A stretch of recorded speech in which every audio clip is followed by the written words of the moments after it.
Blindeca, expertos en blindaje, presenta la entrevista en línea con William Meléndez.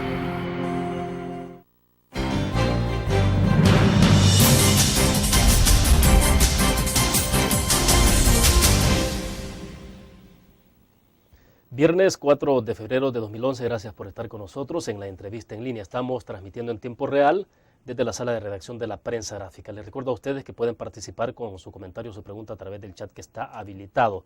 Saludo a los cibernautas que nos acompañan en el www.laprensagrafica.com, a nuestros televidentes que nos ven a las 9 de la noche en CCTV Canal 25 y 95 en cable de Tigo, y a nuestros compatriotas que nos miran por Uniglow Canal 28 en Houston, Texas.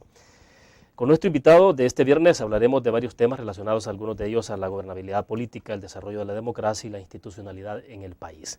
Esta mañana está con nosotros Luis Mario Rodríguez, director del área de estudios políticos de la Fundación Salvadoreña para el Desarrollo Económico y Social, FUSADES. Buenos días, Luis Mario, bienvenido. Buenos días, William, muchas gracias y felicidades porque ya su entrevista se ha posicionado en El Salvador como una entrevista donde podemos conocer la realidad nacional. Bueno, gracias, Luis Mario. Para comenzar entonces, hablemos un poco sobre un acontecimiento reciente que es el ascenso del FMLN a través de la figura de Sigfrido Reyes en la presidencia de la Asamblea Legislativa. Esto ocurre en el marco de un año que prácticamente es preelectoral, ¿no? Tendremos elecciones legislativas para alcaldes en 2012. A partir de ese hecho, ¿cómo se esperaría, Luis Mario, que ocurra el desenvolvimiento del primer órgano del Estado? Bueno, William, a diferencia del órgano ejecutivo, la Asamblea Legislativa es un órgano colegiado. En consecuencia, depende no solamente de una persona, sino depende de 84 diputados, distintos grupos parlamentarios que tienen representación la mayoría en la Junta Directiva de la Asamblea, la cual coordina el presidente de este órgano de Estado. Por constitución y por reglamento interno de la Asamblea, el presidente tiene prácticamente facultades administrativas, aunque tiene algunas que son relevantes, como poder suspender la plenaria en caso que haya alguna desaveniencia, claro, o se incumplan algunos reglamentos internos. Creo que la Asamblea Legislativa, dentro del trabajo que le resta en este año y medio, dirigida ahora por un miembro del FMLN, debe continuar agresivamente discutiendo leyes que puedan contribuir al fortalecimiento de la democracia electoral. Hay ahí una pendiente que tiene que ver con todo el cumplimiento de la sentencia de la Sala Constitucional para que votemos por personas y no por banderas. Y también debe intentar siempre tener una eficiencia en el gasto. Esto es importante.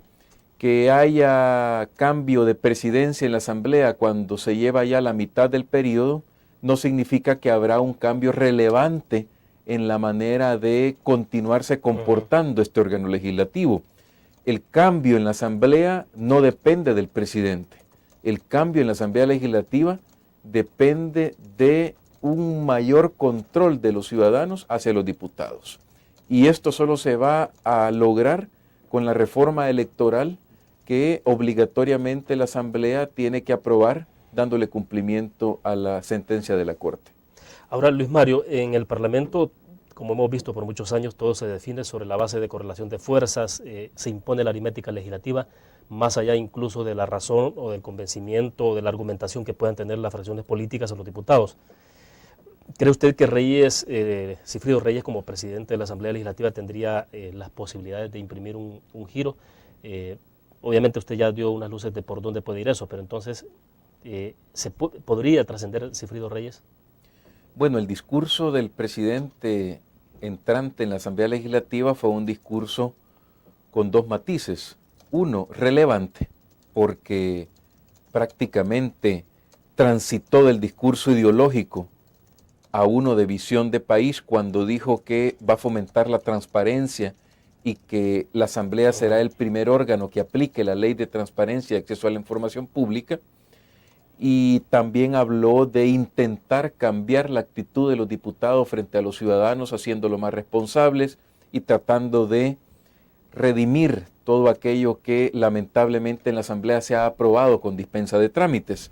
Eso, por supuesto, cualquiera que nos sintamos identificados con el sistema democrático, lo avalamos, lo reconocemos y creemos que es una actitud positiva. Ahora, los discursos deben transitar precisamente de lo ideológico a la visión de país.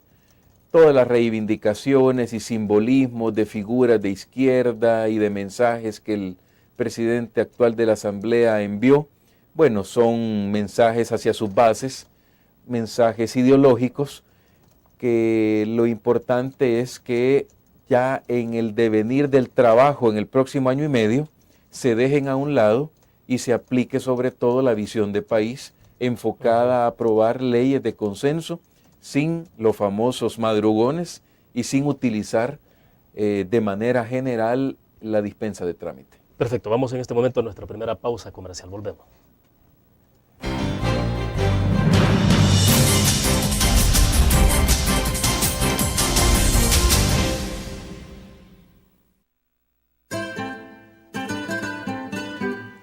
Exquisita comida, profesionalidad en el servicio y un ambiente agradable. Lo encuentra en Restaurante Mesón de Goya. Visítenos y saboree nuestra variedad de platillos. Le ofrecemos un amplio menú a la carta y atractivas promociones. Atendemos eventos sociales y empresariales. Para su comodidad, brindamos servicio de banquetes a domicilio. Restaurante Mesón de Goya. Todos los días salimos. Salimos a dar lo mejor de nosotros. Salimos a dejar el corazón en el trabajo. Cuando hay adversidad, salimos. Cuando no sale el sol, salimos. Así somos los salvadoreños. Ponemos el alma en todo lo que hacemos. Y esta vez también saldremos. Porque saliendo a trabajar es que se sale adelante.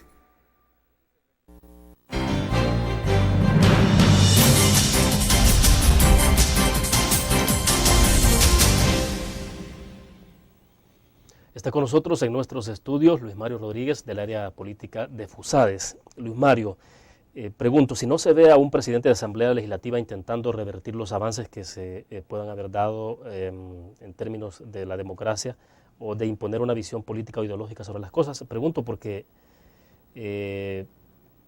uno dice, bueno, ¿de qué puede depender de que hayan giros o que puedan haber sobresaltos en la Asamblea Legislativa? ¿Hasta dónde puede haber esa posibilidad de que ocurra esa situación o realmente en términos prácticos no hay?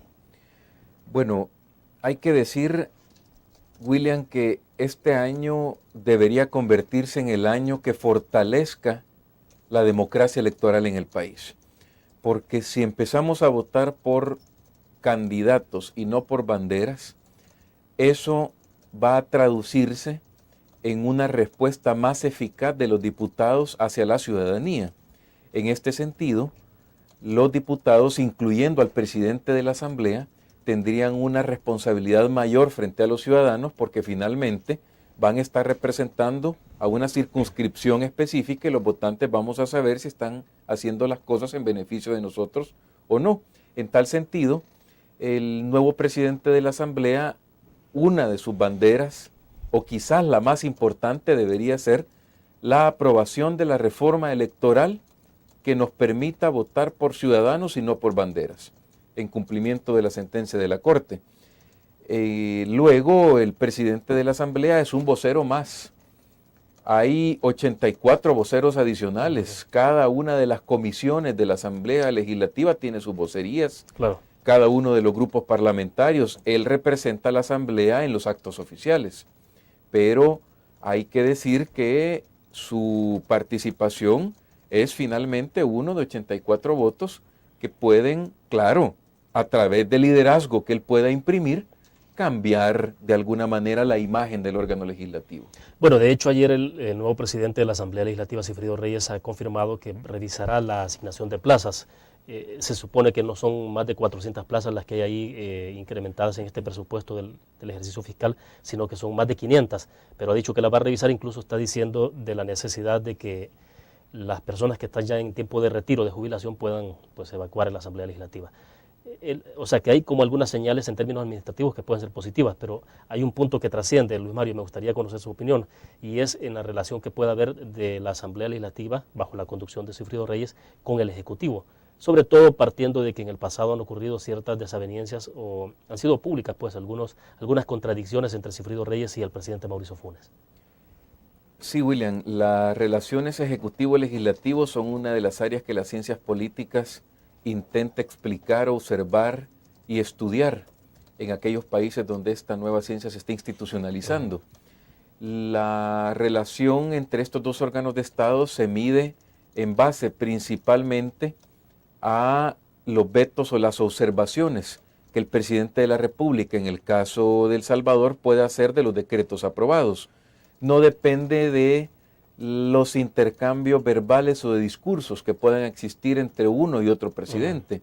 En la medida que la Asamblea Legislativa apruebe leyes que estén acordes a la Constitución o que sean convenientes para el desarrollo del país, en esa medida el presidente las va a sancionar, y si es lo contrario, si son leyes que de acuerdo al Ejecutivo violentan la Constitución o no son convenientes para las finanzas o para el desarrollo social y económico del país, el presidente las va a observar o las va a vetar. En tal sentido, la relación entre el órgano legislativo y el Ejecutivo no está centrada en la figura del presidente de la Asamblea, sino que está centrada en la actitud, el espíritu de concertación y la responsabilidad de todos los grupos parlamentarios.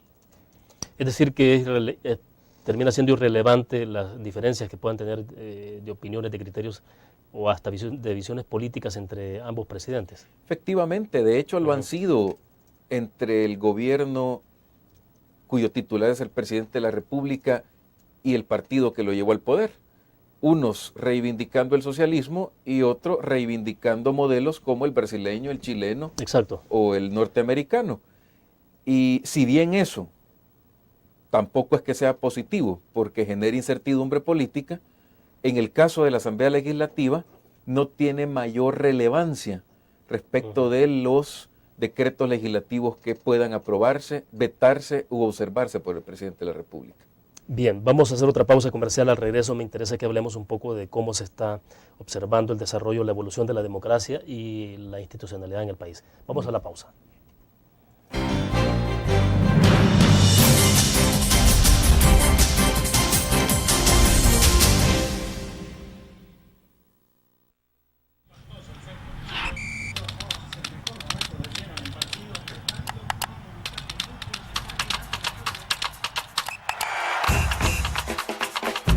La emoción del deporte está en www.elgráfico.com. Ingresa al nuevo escenario deportivo y descubrí toda la pasión del deporte. Fotos, videos, fichas y resultados de las mejores ligas del mundo. Elgráfico.com. Conectados por deporte. Learn. La revista más innovadora y moderna de todos los tiempos. Única en su estilo, creativa. Un espacio exclusivo y reservado de entretenimiento y diversión, llevada al máximo. Blur. Time Out, Movie, lo mejor de la cartelera. Art. Shopping, la guía de la moda. Go, viajes cortos fuera de la ciudad. Blur.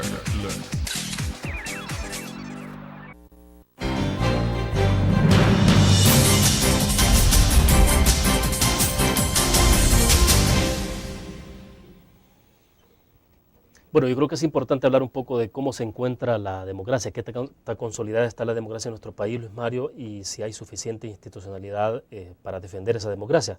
Pregunto esto porque, bueno, estamos en un año preelectoral y siempre los años preelectorales son bastante convulsionados en términos políticos, entonces, pero ¿cómo está nuestra democracia?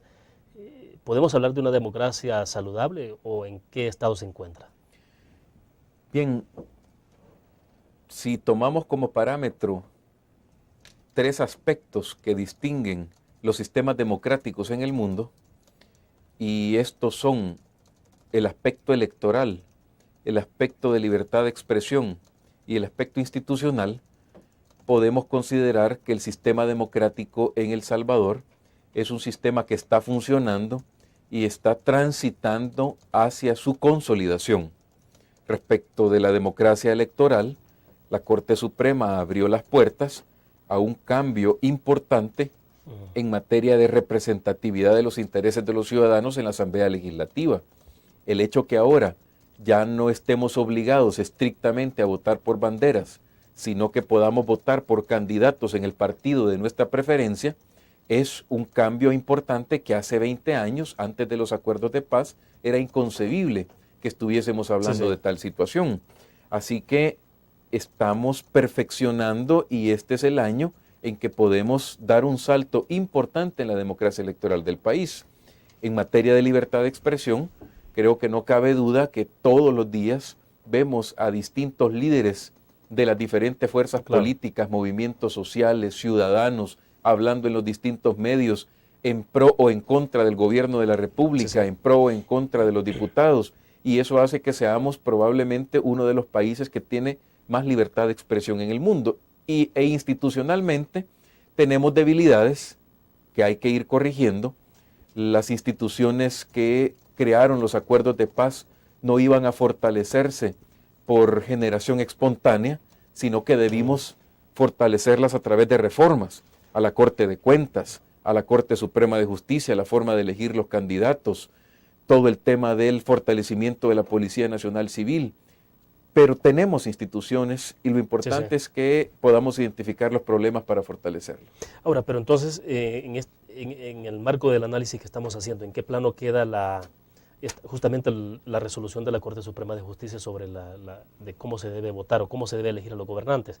Porque hemos visto ya lo que no había ocurrido por muchos años, a un partido Arena y FMLN poniéndose de acuerdo para justamente echar a andar aplicar una resolución de la Corte que no necesariamente se apega al texto de lo que o el espíritu de lo que la Corte quiere.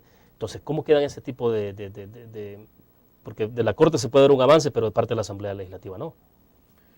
Hay que reconocer, William, que los partidos están haciendo un esfuerzo para cumplir la sentencia de la Corte Suprema de Justicia.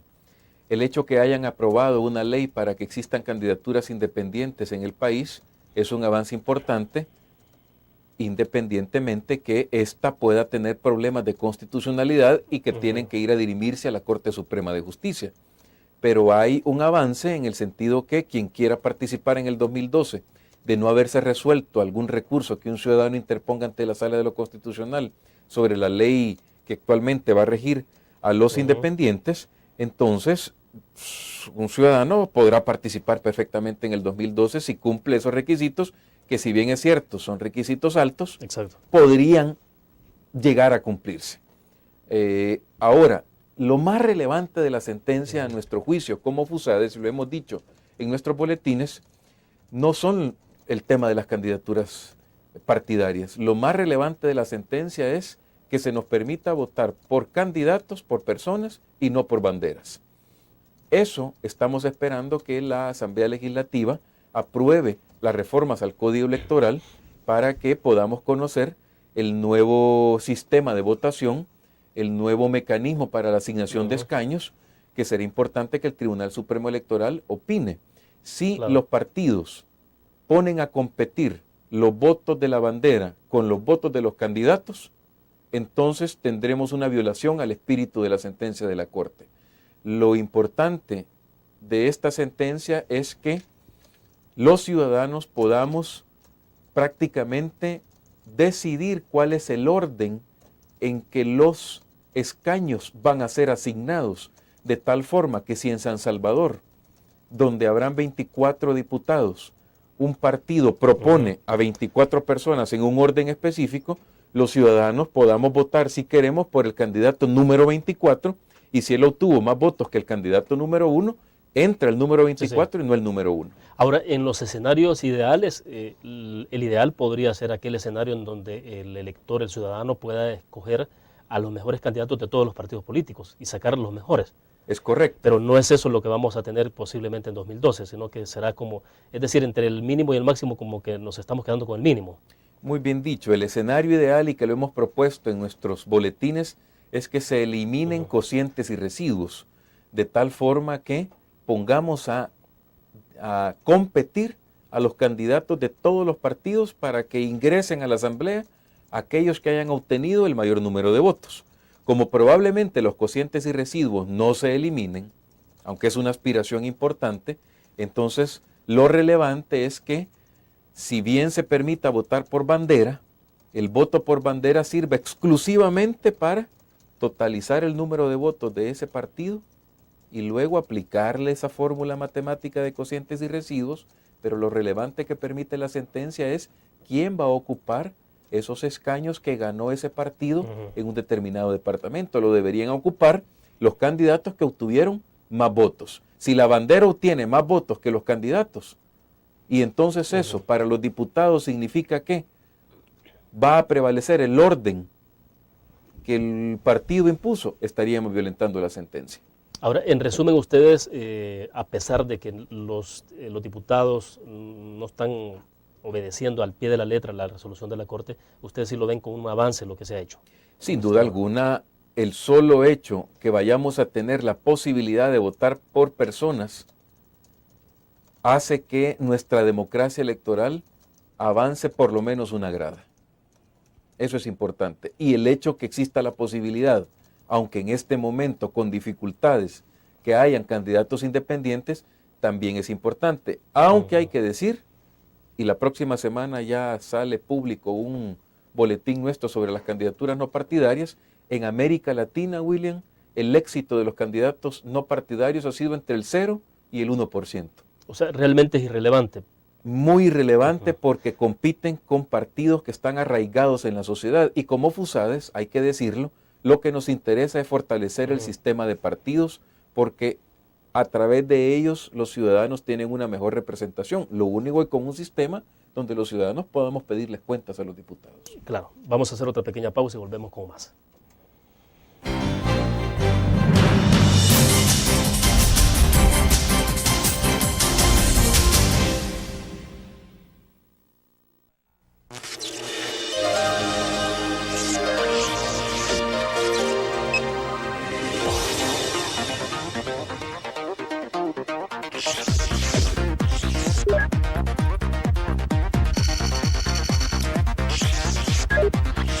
Estimulamos tus sentidos para que leas, veas, escuches e interactúes con la verdad. LPG Multimedia.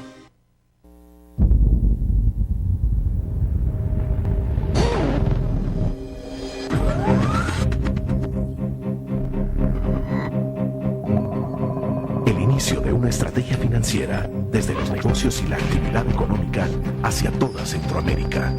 El Economista Regional, una revista especializada donde encuentras el panorama empresarial y los principales movimientos financieros. El Economista, el modelo regional de información económica.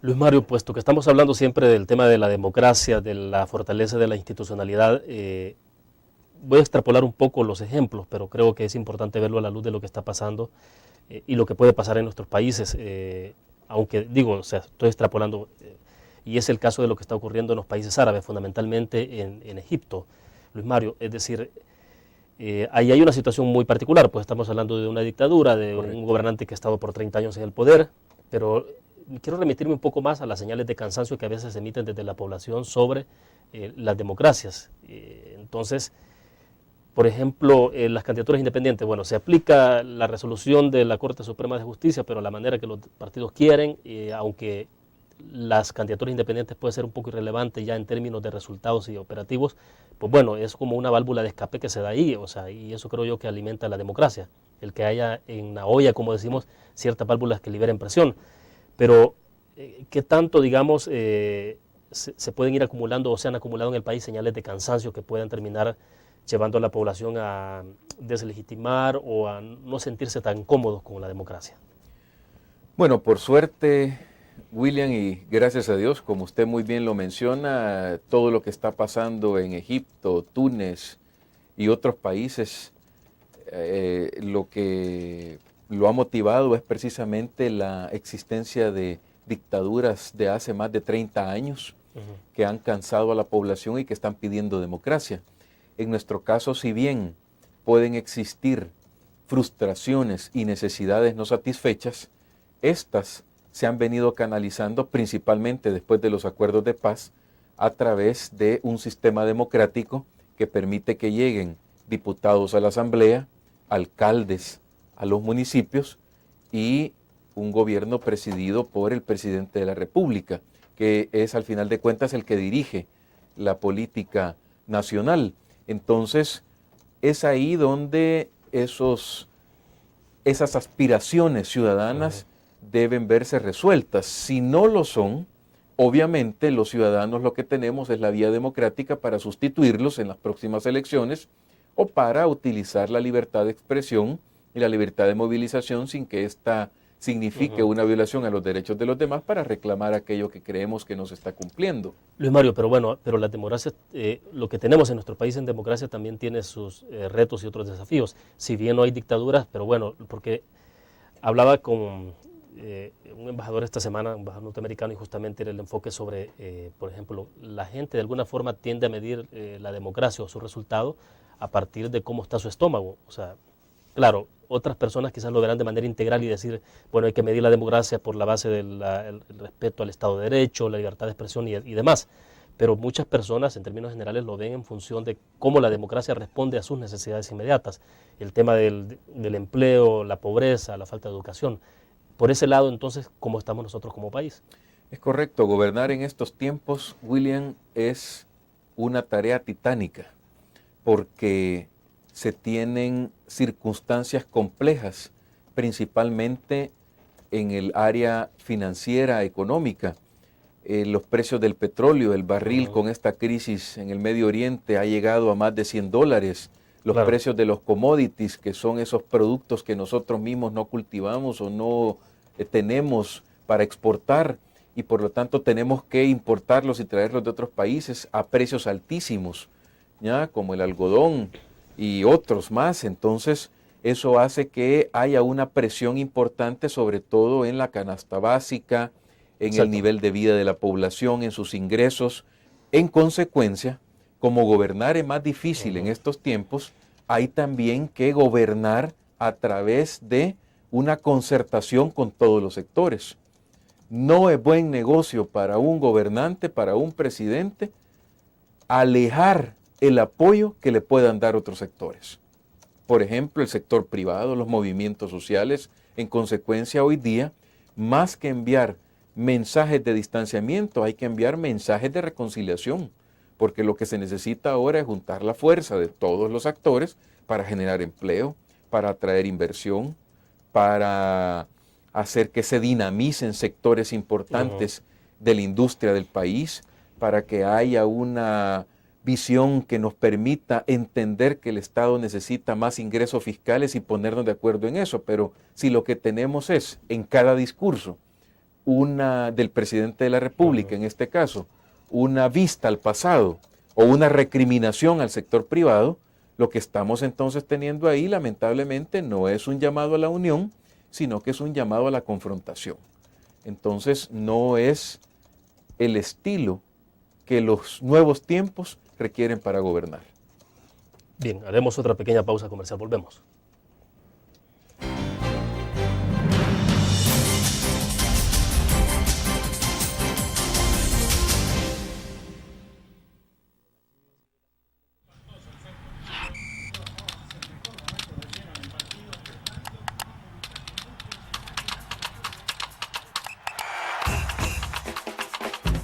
La emoción del deporte está en www.elgráfico.com. Ingresa al nuevo escenario deportivo y descubrí toda la pasión del deporte. Fotos, videos, fichas y resultados de las mejores ligas del mundo. Elgráfico.com. Conectados por deporte. Learn. La revista más innovadora y moderna de todos los tiempos. Única en su estilo, creativa. Un espacio exclusivo y reservado de entretenimiento y diversión, llevada al máximo. Blur. Time Out, Movie, lo mejor de la cartelera. Art. Shopping, la guía de la moda. Go, viajes cortos fuera de la ciudad. Blur.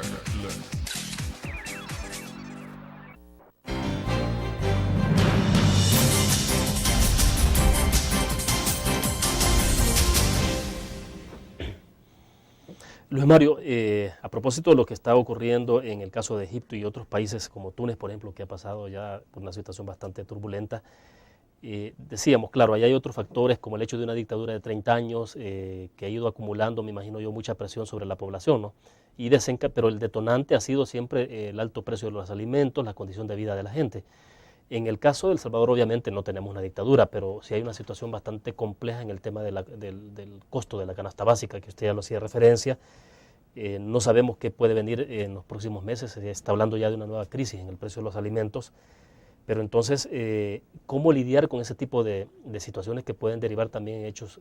Y si desde el Ejecutivo tampoco hay mensajes claros sobre lo que usted decía, la unidad, entonces el escenario puede ser bastante delicado este año. Pregunto. Bueno, la manera de lidiar con todos los problemas, muchos externos, pero que impactan en los ingresos y en el bolsillo y finalmente en la estabilidad política del país, es concertando. Y no hay forma en que un gobierno logre salir del abismo en que los precios internacionales están llevando a la economía, si no es enviando mensajes de certidumbre y concertando con todas las fuerzas políticas, como ya lo decíamos. El gobierno de la República tiene actualmente oportunidades importantes para poder destacar en Centroamérica. Tiene a un sector empresarial pujante que no solo compite a nivel nacional, sino que es centroamericano, latinoamericano y mundial. Entonces, aprovecharse en sentido positivo de esa experiencia y de esas ganas de desarrollar el país por parte del gobierno y de los empresarios sería importante. La visita del presidente Obama también es un mensaje importante que el presidente debería aprovechar, y esa visita del presidente debería marcar un antes y un después en la administración Funes. Debería hacer prácticamente transformar el discurso del presidente de un discurso confrontativo a un discurso de visión de país. Ver o tomar como ejemplo al presidente Obama, que está reduciendo impuestos, que está racionalizando el gasto, que está tomando medidas para generarle certidumbre a la iniciativa privada en los Estados Unidos, cambiando radicalmente el primer año de gobierno del presidente Obama, debería ser tomado como un ejemplo para el presidente Funes. Es decir, trascender del discurso, porque el presidente Funes ya ha dicho reiteradamente hasta la saciedad que aspira más a lo que está haciendo el presidente Lula, lo que hizo lo que hizo en el pasado, desde luego, y lo que está haciendo ahora el presidente Obama. Pero sería de trascender entonces del discurso ya a los hechos concretos. Bueno, la idea sería concertar en el Consejo Económico y Social, que dicho sea de paso, debería convertirse en el ente que fomente la reconciliación nacional, proyectos que vayan encaminados a varios objetivos: fortalecer fiscalmente al país, darle rumbo a la economía nacional, fortalecer a los sectores productivos y generar empleo.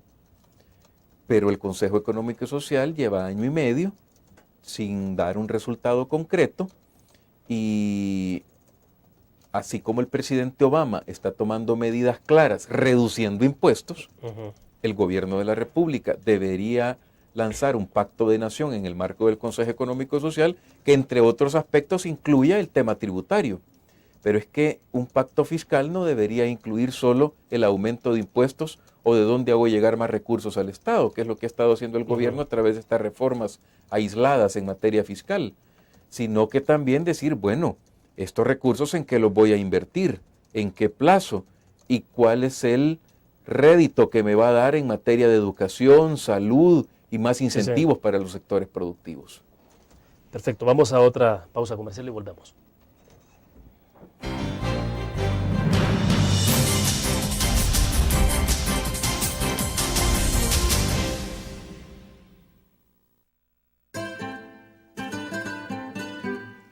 Exquisita comida, profesionalidad en el servicio y un ambiente agradable.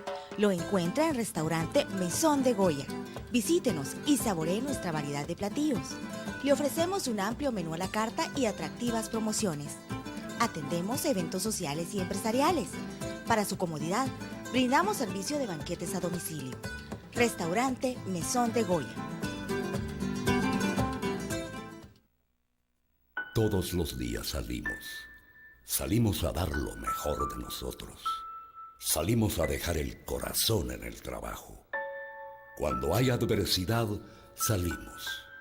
Cuando no sale el sol, salimos. Así somos los salvadoreños. Ponemos el alma en todo lo que hacemos. Y esta vez también saldremos. Porque saliendo a trabajar es que se sale adelante.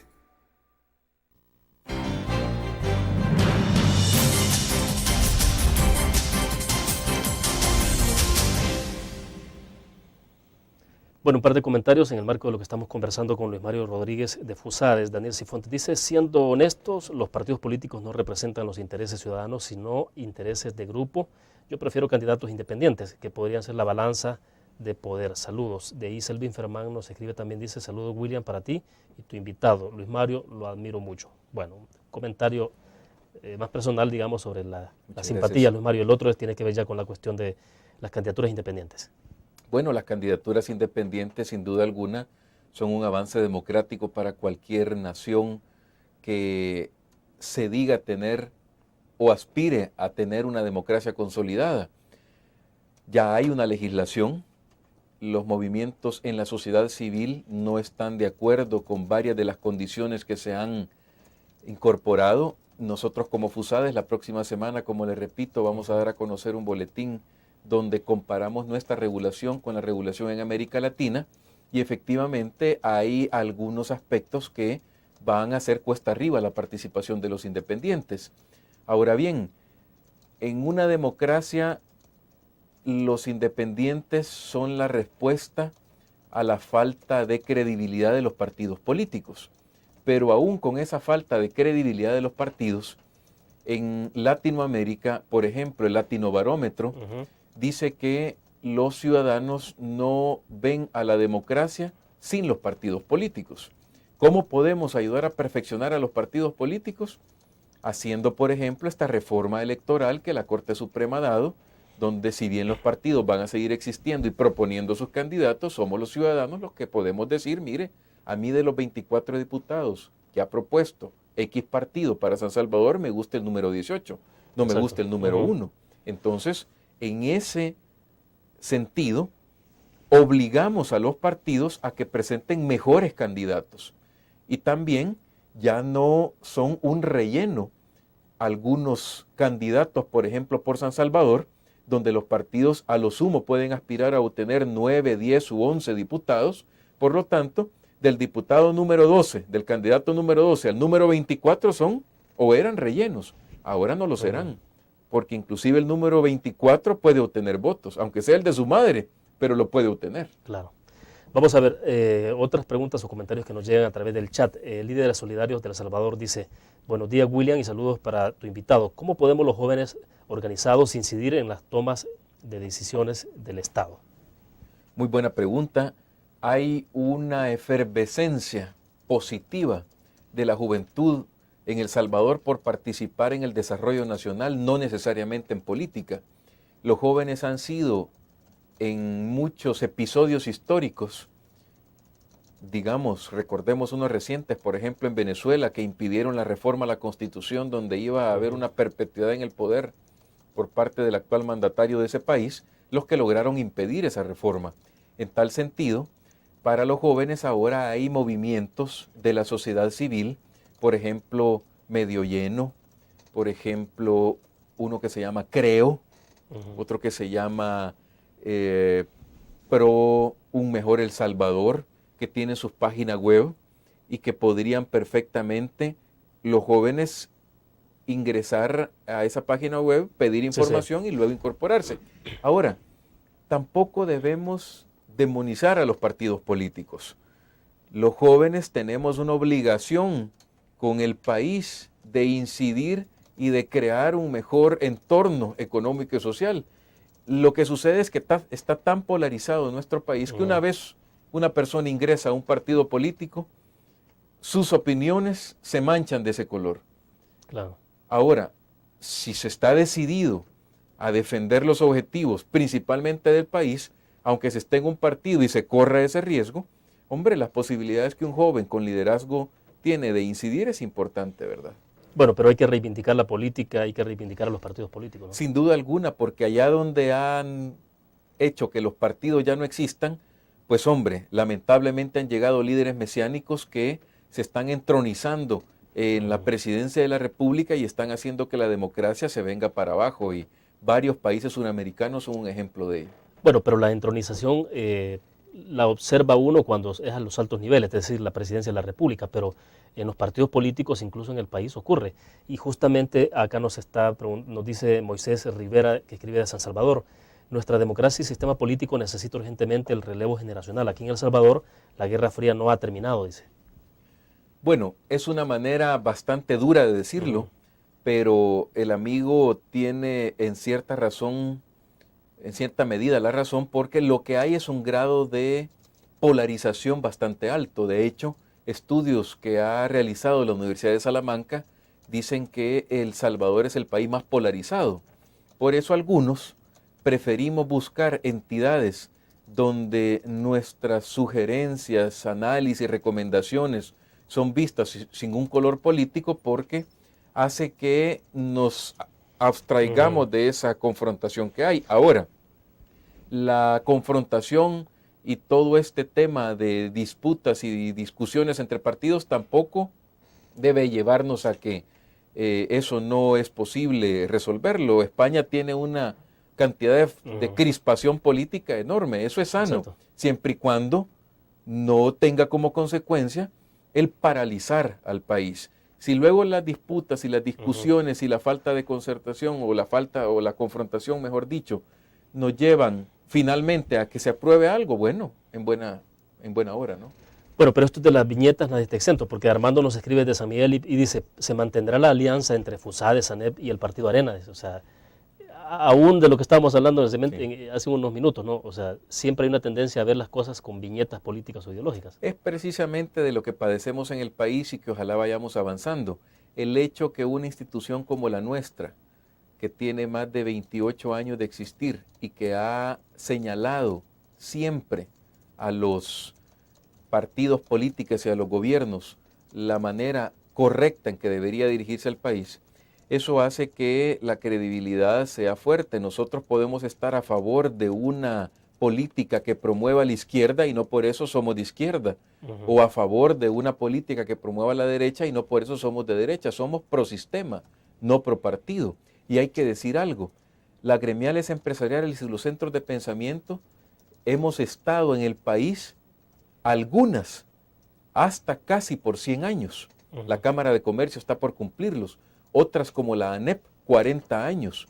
FUSADES por cumplir 30 años, mientras que los gobiernos solamente están 5 años.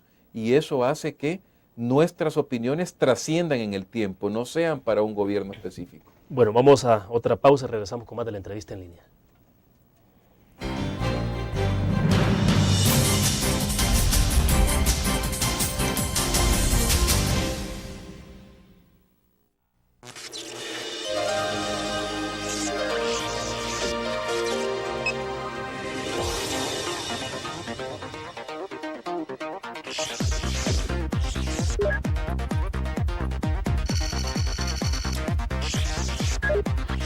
Estimulamos tus sentidos para que leas, veas, escuches e interactúes con la verdad.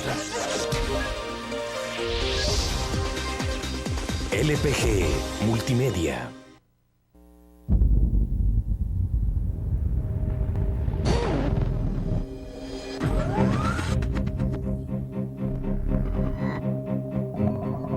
El inicio de una estrategia financiera desde los negocios y la actividad económica hacia toda Centroamérica. El Economista Regional, una revista especializada donde encuentras el panorama empresarial y los principales movimientos financieros. El Economista, el modelo regional de información económica.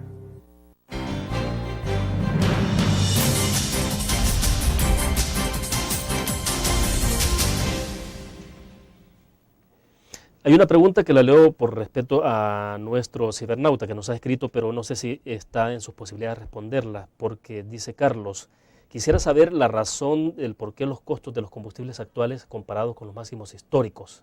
Es sobre estrictamente el precio de combustibles, pero bueno, no sé si hay alguna opinión, aunque realmente en términos técnicos serían otras personas las que podrían responder, ¿no? Ahí, William, quizás lo único que hay que decir es que los precios de los combustibles en los diferentes países están totalmente ligados al precio internacional. Y en la medida que el precio internacional del petróleo, del barril del petróleo sube, aumenta también los precios en el país. También tiene un componente interno que tiene que ver con la carga impositiva. Hay países que tienen menos impuestos dentro del precio a la gasolina, que se debe revisar porque en la medida que la gasolina cuesta más, así también el país recibe más impuestos, en este caso, en concepto de impuesto al valor agregado. Ahí habría que ver si se puede hacer un IVA diferenciado, si se puede hacer alguna medida que se ha implementado en otros países. Bueno, Luis Mario, quiero volver sobre el tema esto de consolidación de democracia, de institucionalidad, porque uno se pregunta qué es lo que hay que hacer para evitar que la población, por ejemplo, sienta que democracia en un momento determinado es igual a libertinaje. Digo esto porque hay señales que se emiten que me imagino pueden ser bastante dañinas para la democracia. El caso concreto de lo que ocurrió con la huelga de los trabajadores en el órgano de justicia, cuando los cadáveres no eran reconocidos, hubo un cadáver que pasó 6 días en la morgue, en medicina legal, y obviamente era un cadáver ya en descomposición, o sea, hemos tenido esos extremos, pero ¿hasta qué punto en el país también hay señales desde las instituciones y desde la sociedad civil, en este caso, desde los sindicatos que no abonan a tener un mejor entendimiento, claridad de la democracia? Es un buen punto, William. No recuerdo exactamente cuántos años, 3, si no me equivoco, ratificamos los convenios 87 y 98 sobre libertad sindical y contratación colectiva de la Organización Internacional del Trabajo, para que existieran sindicatos también en el sector público. En el sector privado ya lo hay desde 1983 y desde antes de la Constitución del 83 ya se permiten los sindicatos en el sector privado. De hecho, lo hay en la maquila. En el sector de la construcción han negociado contratos colectivos desde siempre. Pero una de las grandes discusiones que hubo cuando se ratificó el convenio que tiene que ver con libertad sindical era que aquellos servicios considerados como esenciales no debería permitírseles sindicalizarse. Y eso es así aquí, o debería ser así aquí, y en cualquier parte del mundo lo es. Ya hay regulaciones. Policía Nacional Civil. Policía Nacional Civil, Fuerza Armada, Salud, ¿ya? Exacto.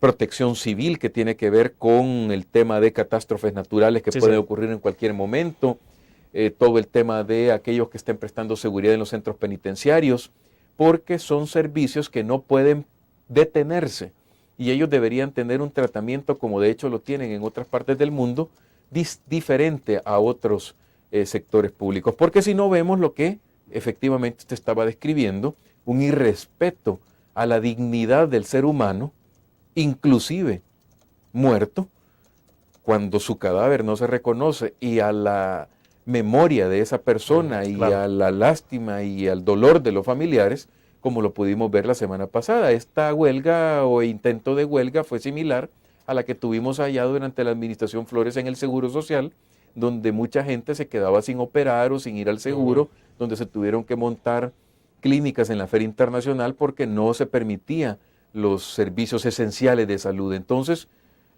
hay que decir, si somos democráticos, la libertad sindical es un derecho democrático que tienen los trabajadores, pero para reivindicar decisiones o derechos que son razonables, salario social, por ejemplo, más prestaciones, salud, bonos de alimentos, transporte, o una reivindicación salarial cuando lo permita la empresa.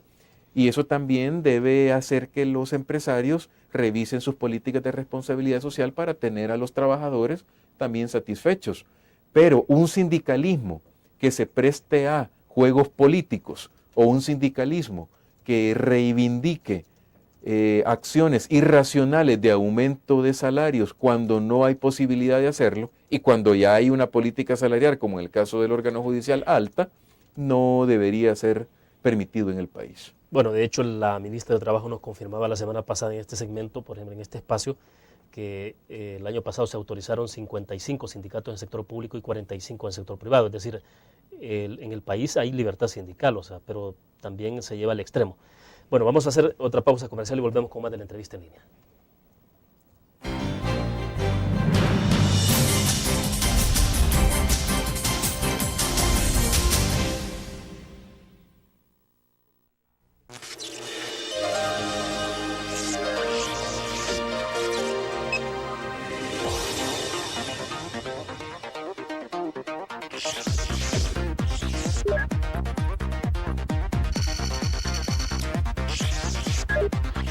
Estimulamos tus sentidos para que leas, veas, escuches e interactúes con la verdad.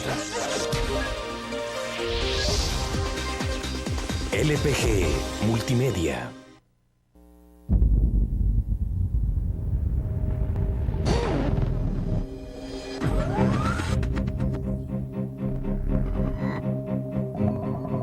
El inicio de una estrategia financiera desde los negocios y la actividad económica hacia toda Centroamérica. El Economista Regional, una revista especializada donde encuentras el panorama empresarial y los principales movimientos financieros. El Economista, el modelo regional de información económica.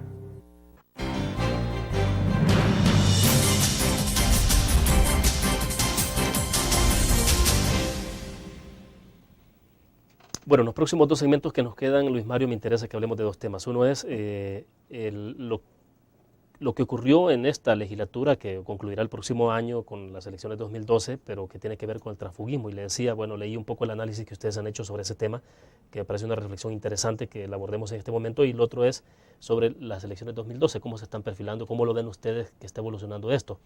Pero quedándonos en el punto del transfugismo, ¿qué hay que hacer con esto? Es que se debe prohibir que una persona que es electa por un partido político tenga el derecho que renuncie, desde luego, a ese partido, pero no que se lleve el cargo, como ha ocurrido ahora. ¿Qué hacer ante esas situaciones para que esto no se convierta también en un fraude para las personas que han votado por un partido político y las personas terminan en la Asamblea Legislativa adueñándose del cargo, de todo eso? Bueno, William, nosotros hicimos un análisis en el Departamento de Estudios Políticos tomando en cuenta la regulación que el transfugismo ha tenido en otros países en América Latina. Efectivamente, en el transfugismo lo que sucede es que un diputado electo por un partido, una vez estando en la Asamblea Legislativa, decide irse de ese partido y declararse o independiente o formar otro partido político, como fue el caso, por ejemplo, en El Salvador de los diputados que salieron de Arena, del PDC, del PCN y formaron un partido que en este caso es Gana.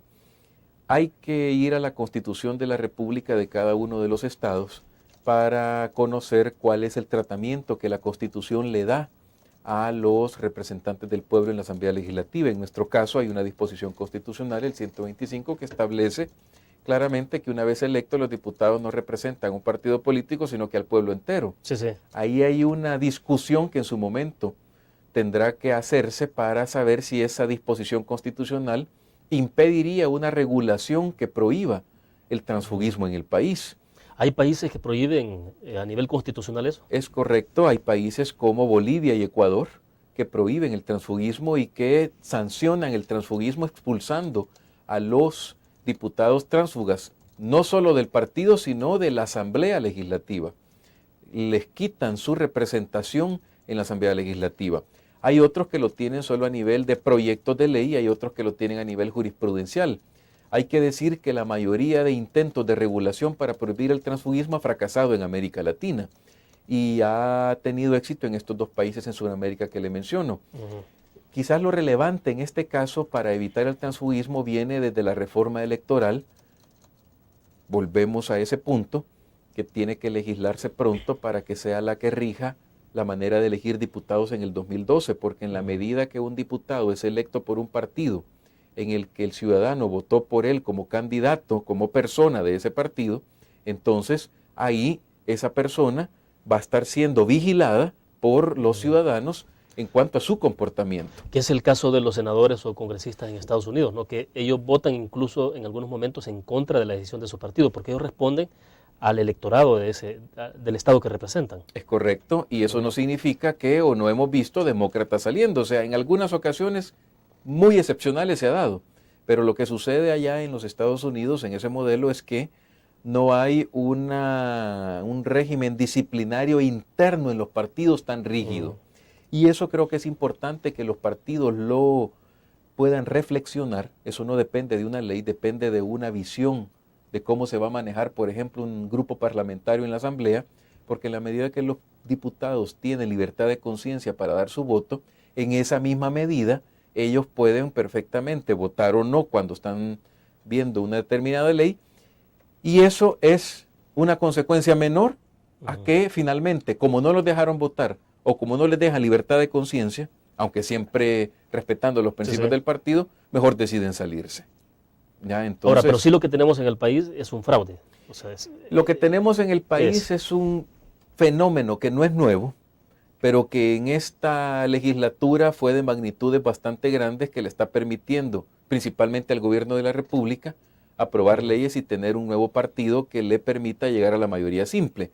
Claro, aquel ciudadano que votó por un diputado para que entrara por un determinado partido y ese diputado decidió salirse, por supuesto que defrauda la intención de un ciudadano de que entrara por ese partido. De hecho, usted puede ver ahí en el boletín que hicimos, por partido indicamos cuántos votos representan los diputados tránsfugas. En algunos puede representar hasta 350,000 votos que iban para un determinado partido, pero ahora se salieron y han constituido otro. Bueno, vamos a la última pausa comercial y regresamos.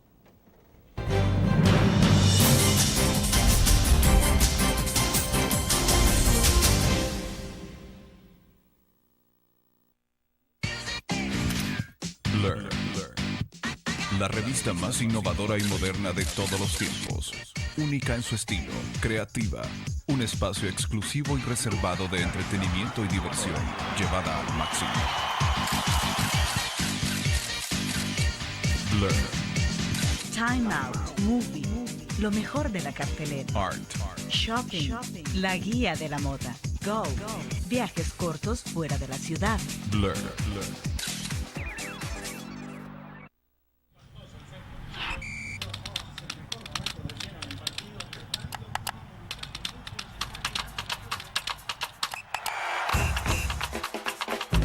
La emoción del deporte está en www.elgráfico.com.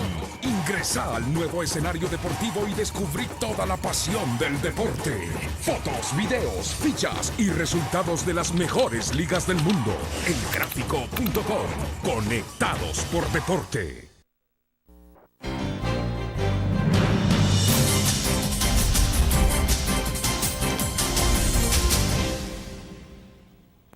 Bueno, nos quedan 3 minutos para el cierre. Luis Mario, ¿cómo observan ustedes que puede desenvolverse la actividad política electoral para este año? Sobre todo que estamos en ruta 2012.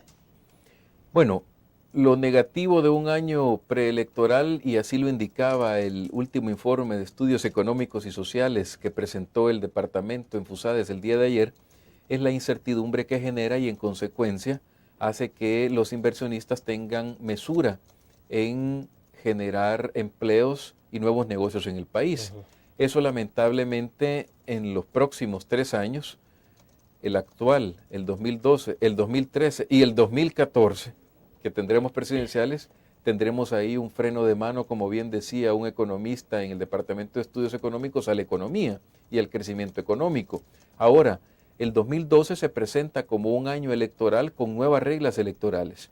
Y es interesante porque vamos a poder estudiar y observar cuál es el resultado de esas elecciones aplicando un nuevo sistema, no solo con la participación de aquellos independientes que logren cumplir los requisitos, sino que también con un nuevo sistema que nos va a permitir votar por personas y no solo por banderas. Entonces, ahí hay que estar muy pendientes.